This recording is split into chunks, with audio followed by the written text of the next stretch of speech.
Histoire de papa. Histoire de papa. Histoire de papa. Histoire de papa. Une aventure avec Robinson Crusoe, Catherine Pancol, L'Espelly. Histoire de papa. Histoire de papa. Qu'est-ce qu'on pourrait bien faire? J'ai une idée, dit Paloma à son frère Enzo. Prenons un livre. On ne s'ennuie jamais quand on lit. Toi aussi, Pipo. Voilà Paloma, Enzo et Pipo plongés dans Robinson Crusoe de Daniel Defoe. En un clin d'œil, la magie de la lecture, il se trouve transporté à l'intérieur du livre. Tu crois que Robinson Crusoe habite ici? Demande Enzo. C'est bizarre, il n'y a pas de porte, pas de fenêtre, dit Paloma. Regarde, Pipo a creusé un tunnel sous la palissade. Ce qui veut dire en langage chien, suivez-moi. Derrière la clôture, il y a une grande tente faite avec la voile d'un bateau. Robinson grave des petits bâtons sur un poteau. Il est si chevelu, si barbu, qu'on ne voit ni ses yeux, ni sa bouche, ni son nez, ni son menton, ni rien du tout. C'est normal, chuchote Enzo. Il n'y a pas de coiffeur ici. Bonjour, monsieur Crusoe, dit Paloma. Vous ne voyez pas que je suis occupé? Gronde Robinson, d'une grosse voix. Je consulte mon calendrier. Cela fait exactement 8 ans, 24 jours et 3 heures que mon navire a échoué. Oh là là, dit Paloma. Je vous plains de tout mon cœur. Je vis très bien comme ça, laissez-moi tranquille. Allez, filez. Pipo Queen, tout chagriné. Il n'est pas méchant, lui dit Enzo. C'est juste qu'il est tout seul depuis trop longtemps. Paloma fouille les poches de sa salopette. On pourrait devenir amis et jouer ensemble. J'ai un yo-yo, des billes, de la pâte à modeler. Robinson grogne agacé. Dégarpissez, du vent, du vent! Le vent l'a entendu. Tu m'as appelé, mon ami?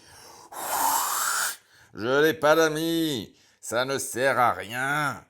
Je ne sers à rien, moi. Tu vas voir.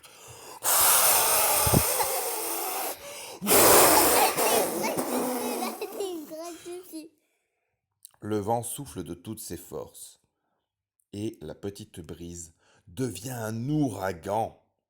Robinson et les enfants s'accrochent aux branches du palétuvier pour ne pas être emportés. La tente gonfle, gonfle, gonfle, et la maison de Robinson s'envole. Puis le vent se calme et disparaît. Robinson s'écroule sur le sable. Où est-ce que je vais dormir? Et comment vais-je me protéger des boucs sauvages et des serpents qui piquent? On va vous aider à reconstruire, dit Enzo. Mais vous n'êtes que des enfants, des petits asticots, on ne construit rien sans biscotto.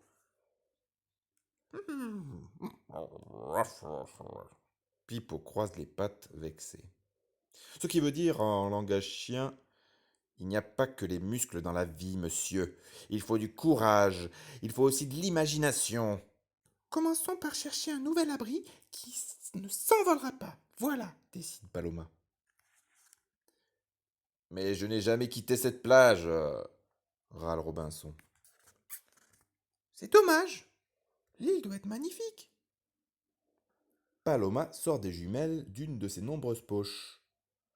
Allons, explorons. Ils traversent la jungle, se fraient un passage entre les broussailles, écartent les lianes, les iguanes, les boas et les bœufs mokas. Et enfin, trouvent une cascade et un baobab. Parfait cet arbre, dit Enzo. En plus, vous aurez l'eau courante. Et vous serez protégé de la pluie et des bêtes sauvages, ajoute Paloma. Ils suspendent un hamac, ils s'y y clouent. Ils construisent une table, un rocking chair, un canapé, font des coussins avec des feuilles de bananier, une douche avec l'eau de la cascade.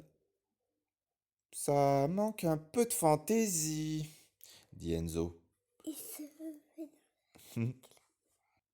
C'est quoi la fantaisie demande Robinson. Vous allez voir.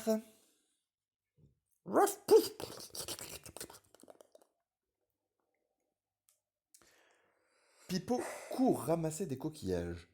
Paloma tresse des colliers de fleurs. Enzo dessine une marelle sur la table. Ensemble, ils tendent un filet de beach volley que Paloma tire de sa poche. Puis, elle lance un regard inquiet à Robinson. Ça ne vous plaît pas? Mais si, vous voyez bien, je souris, dit Robinson.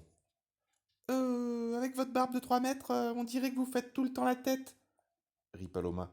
Je vais vous relooker.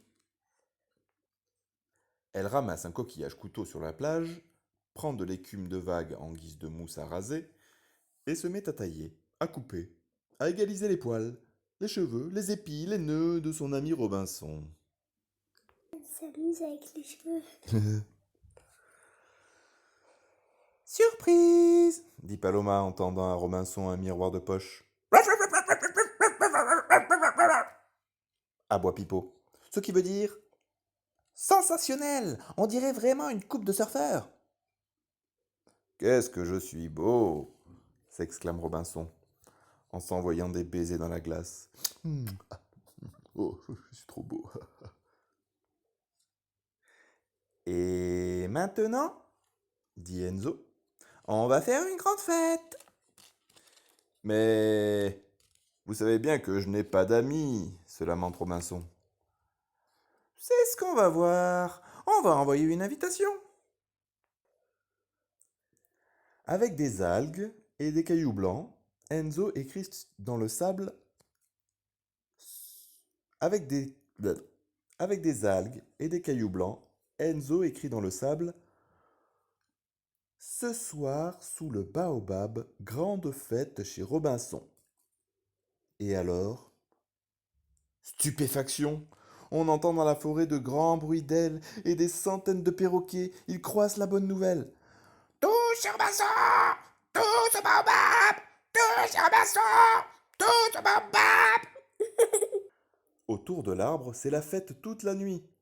Des singes sautent partout en riant. Des perroquets tourbillonnent. Des iguanes et des lézards jouent à Colin-Maillard. Quand soudain arrive un homme et son chien. Bonsoir, je m'appelle Vendredi. Je vis de l'autre côté de l'île. Je croyais être seul ici, dit Robinson. Vous voulez être mon ami? Vendredi lui tend la main en souriant pour dire oui. Paloma, Enzo et Pipo se font des clins d'œil. Mission réussie!